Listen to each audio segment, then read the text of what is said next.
Wednesday afternoon, the House Energy and Commerce Committee will quiz Dorsey on Twitter's algorithms and content monitoring. Both episodes, but especially the second, may yield more heat than light. Also likely, big technicians leaders will once again do a poor job of explaining their work and how they failed to do it well. The Senate hearing looks more promising both because of the seriousness of the legislators involved, and the fact that an actual problem exists that still demands a deeper explanation. The Senate Intelligence Committee has worked diligently and largely cooperatively in distinct contrast to the Republican leadership of the House Intelligence Committee to unpack foreign interference in the 2016 election. But while we've known since late 2016 that Russian operatives ran a coordinated disinformation campaign on Facebook and Twitter, and more recently have learned that countries such as Iran are running the same playbook, numerous questions remained unanswered. David Carroll, an associate professor of media design at Parsons the New School for Design in New York, who was among the first to call out Cambridge Analytica's massive acquisition of voter data on Facebook, suggested that the committee look into abuse of Facebook's custom audiences feature. That's the advertising option that lets you target people by name, something you can't do with Facebook data alone by uploading a separate contacts list collected elsewhere. Carroll added that since indictments filed by Special Prosecutor Robert S. Mueller note Russian attempts to steal voter analytics data, the potential for abuse of the custom audiences feature is even greater. Biren Shaka, president of the libertarian policy group Tech Freedom, advised that senators ask how these companies will improve their cooperation with law enforcement during future elections and what sort of legal standards should exist for disclosing interference campaigns. A July 17 hearing of the House Judiciary Committee, for example, saw Representative Steve King decry a drop in Facebook traffic for the hoax factory that calls itself the Gateway Pundit.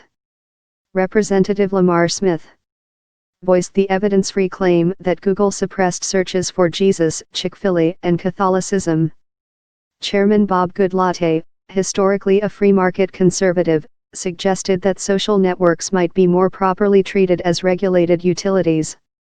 Yes, I expect the ENC hearing to be a complete replay of the HJC hearing, pure political theater, with Republicans hypocritically ranting about the need for fairness and neutrality in social media, he wrote in an email.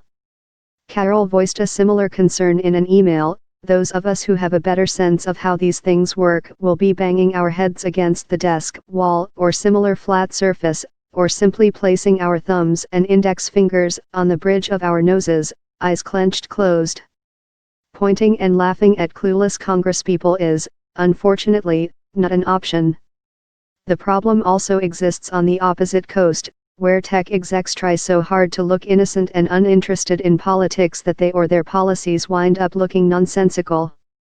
And when Trump supporters claimed in 2016 that Facebook's curation of the trending topics feed penalized right-wing voices, many with a documented record of publishing fiction, the social network responded by replacing those curators with less helpful algorithms.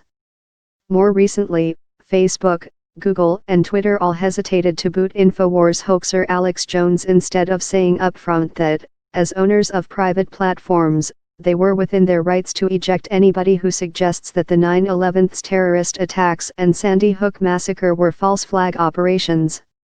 When almost any issue can get lit up with partisan politics, it's important to remember that the issues we'll hear about next week mostly fall outside those lines. And that the loudest voice to decry social networks, President Trump, himself ranks among the biggest beneficiaries of these companies. Just ask one of the architects of his successful 2016 campaign. We needed to go out and find people, Trump campaign digital director Brad Parscale told Newspulse News' Michael Isaacshoff in an onstage interview at the Web Summit conference last November. Facebook allowed us to do that in alarming numbers very fast. More from Rob, email rob@, follow him on Twitter at @RobGuerrero.